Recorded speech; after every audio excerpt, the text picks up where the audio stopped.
Olá amigos, sejam bem-vindos a mais um vídeo do meu canal. Eu sou o Lucas Knipe e vamos falar sobre a Fórmula 1. Tivemos agora há pouco a classificação do Grande Prêmio do Brasil, que teve que acontecer no domingo porque ontem não teve condições.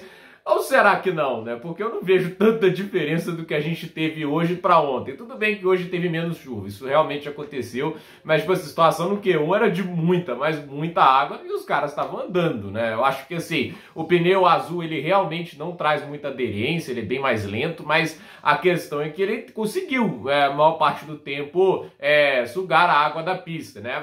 Mas os acidentes, aí tá na conta dos pilotos também, né? Estão andando no limite, né? Eu não vejo a hora da Fórmula 1 se livrar desses carros de efeito solo. Realmente não funciona para água. E assim, se não funciona para água, se não melhora as disputas em pista, qual é a função dessa porcaria? Então, eu acho que assim, 2026 é um ano que eu anseio assim, com muita vontade para a Fórmula 1, porque realmente vai ser melhor. Agora, falando um pouco da classificação, um desastre para a Red Bull, causado obviamente pela FIA e pela própria Red Bull, né? Porque a FIA tem culpa porque o Stroll bateu com 1 minuto e 40 e podia ter dado bandeira vermelha. Aí a Red Bull poderia alinhar os dois carros na frente do box, poderiam dar uma volta e não precisava ser uma grande volta, né? As melhores parciais do Pérez e do Verstappen já davam uma vaga para o Q3. Então, assim, eles, naquele momento, eles fizessem a volta ideal, estando em uma condição de pista pior do que estava naquele momento, eles iriam conseguir passar. Mas eles fizeram essa palhaçada aí, né? Tipo, de esperar um tempão e com o carro batido ali, entende? Deu nitidamente a força da pancada, era vermelha na hora. E deram vermelha na hora do Sainz, deram vermelha na hora do Colapinto, pro Albon, entende? Todas essas batidas tiveram vermelha na hora. Do Alonso também. E ali na hora do Stroll não teve, né? Dá aquela impressão de que a FIA tá manipulando as coisas, né? Para que o Norris tenha mais chances de disputar o título. Porque assim, se o Verstappen avança ali para o Q3, a gente sabe o quão bom de chuva ele é e o quanto que a Red Bull tava forte até agora, né? Assim, a chance de, se ele não fosse pole, ele ia classificar próximo. Eu não acredito que o Verstappen iria ficar atrás do Tsunoda, atrás do Lawson. Eu acho que ele ia classificar à frente dos dois, né? A questão é, se ele classificasse em terceiro, ele já estaria próximo. E eu acho que na chuva ele é muito mais piloto que o Norris, que o Russell, mas a questão é que, assim, com ele lá de 17º, tudo bem que assim, tem 5 posições de punição, agora vai largar de 17º, aí é mais complicado. A sorte é que tem tanta gente com dano que ele pode acabar ganhando umas posições, né? O Sainz, que vai largar em 14º, que bateu, né, no Q2, né? Ele possivelmente vai ter que trocar o câmbio. Possivelmente, não tem garantia ainda, né?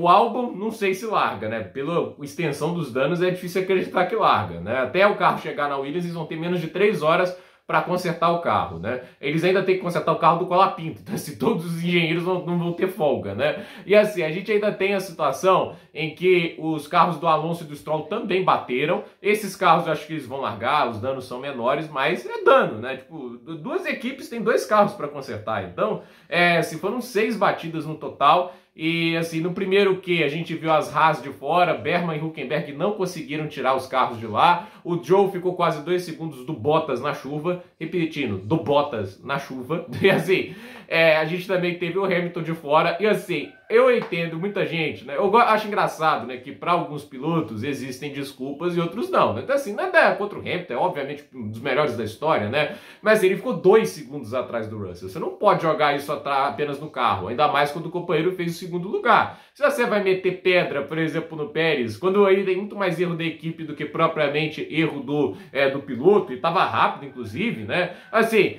aí você vai com o Hamilton, você vai falar, tipo, ele não conseguiu dirigir o carro, né? Mas é o mesmo carro do cara que fez o segundo tempo, né? Tipo, o Russell ficou longe da pole, inclusive, é de se dizer isso. O Russell ficou apenas 173 milésimos do tempo do Norris. Então, eu pessoalmente acho assim que eles pesam a mão, né? Tipo, dependendo do piloto que comete o erro. Eu acho que o Hamilton tá muito mal nesse fim de temporada. O cara tá pilotando completamente sem vontade, tá doido pra ir pra Ferrari, né? E assim, ficou de fora, no Q2 aí as Red Bulls de fora, e assim, com chuva extrema era 27,7 pro Verstappen, 28,1 pro Pérez, 28,7 pro Alonso, estavam sobrando, né? Tava nítido que a Red Bull tava voando, o segundo setor deles estava uma maravilha. É por isso que eu até acredito que eles têm a capacidade de se recuperar, não sei como vão ultrapassar, mas ritmo parece que eles têm, né? Se vai ser na chuva, né? Eu não sei, mas tudo indica que vai ser de chuva mesmo.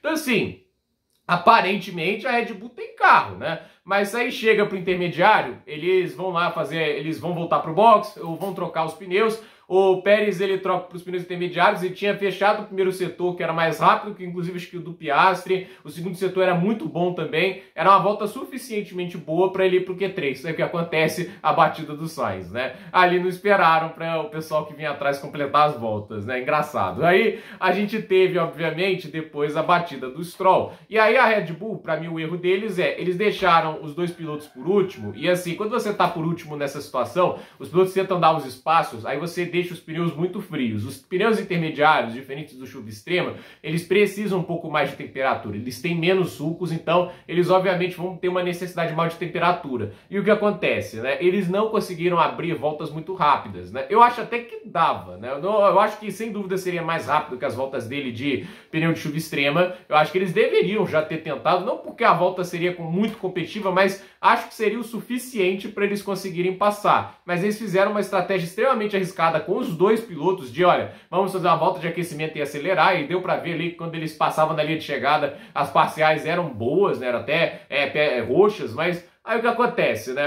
Acontece a batida do Stroll, tá todo mundo batendo, você não pode correr tantos riscos, aí você tem que jogar seguro, porque não vai ter a chance de jogar ousado. Então assim, a Red Bull esse ano ela tá escolhendo alguns momentos para ter uma ousadia desnecessária, com tanto risco, que é assim, patético, né? E aí os dois pilotos de fora, no Q2, lembrando que o Verstappen vai ter que pagar essa punição, né, e vai ter que largar lá de trás. Por um lado, entretenimento, a gente vai ter o Verstappen largando lá de trás, possivelmente disputando aí posições, e obviamente aí dá uma pimenta a mais na corrida, mas não sabemos como vai se ultrapassar, até porque esses carros têm muito menos visibilidade, geram muito mais spray, e tem outro aspecto também, esses carros, em termos de aderência, eles são piores, e a gente não tem um vácuo, né? Tipo, não vai ter DRS ali para ajudar e auxiliar as ultrapassagens, porque é perigoso. Então, infelizmente, tem todos esses problemas que atrapalham demais a realização de uma corrida com muitas disputas de posição. Mas a ver, né? Vai que a gente é surpreendido. Então, a verdade é que acontece isso. O Bottas vai ficar em 11º, melhor classificação da Sauber em muito tempo. O Pérez em 12º. A ver, claro, o Albon vai largar. Stroll e Alonso vão ter tempo de consertar o carro? Acredito que sim. Então, obviamente, a gente tem que ver tudo o que vai acontecer. Se não tiverem danificado o câmbio, eu acredito que esses pilotos largam e, obviamente,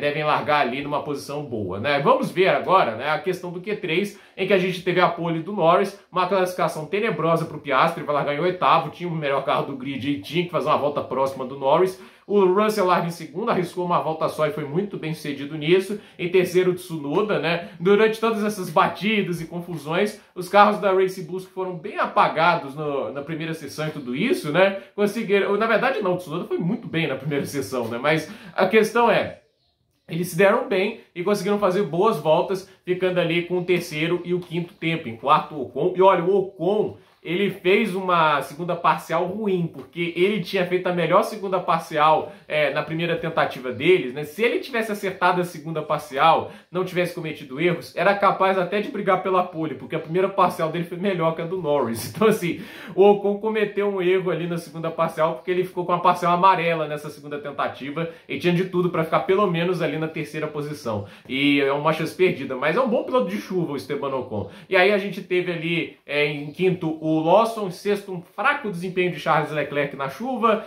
e aí em 7º lugar já não estou lembrando quem é de tanta confusão que a gente teve, né? Mas é isso a classificação, né? O Norris larga em 1º, o Verstappen em 17º. Talvez um pouco mais à frente, dependendo de quem quebrou. O Verstappen pode até escolher largar do box e trocar todos os outros componentes do motor, mas não sei se a Red Bull tem tempo de fazer isso, né? Se fosse de um dia para o outro era mais fácil, mas agora, né, tipo, não sei se dá tempo. Então, a ver o que acontece. É uma corrida que promete, pode ter caos, acho que vai ter caos, né? Muito risco. É pista molhada, então a ver o que a gente vai ter nesse fim de semana, mas é a chance do Norris descontar a vantagem. A distância está em 42 pontos, se ele vence o Verstappen não pontua, é de 17, e aí faltando 3 corridas, se torna muito possível ele conseguir o título mundial, porque tem o melhor carro. Mas é ver agora na prática, vai aguentar a pressão na chuva? Porque assim, ele fez a melhor volta, ok? Mas não achei o desempenho dele em chuva tão convincente hoje. Inclusive ele quase caiu no Q1. Se o Hamilton tivesse acertado a volta, era ele largando em 16º lugar, o que seria muito mais legal, inclusive os dois líderes do campeonato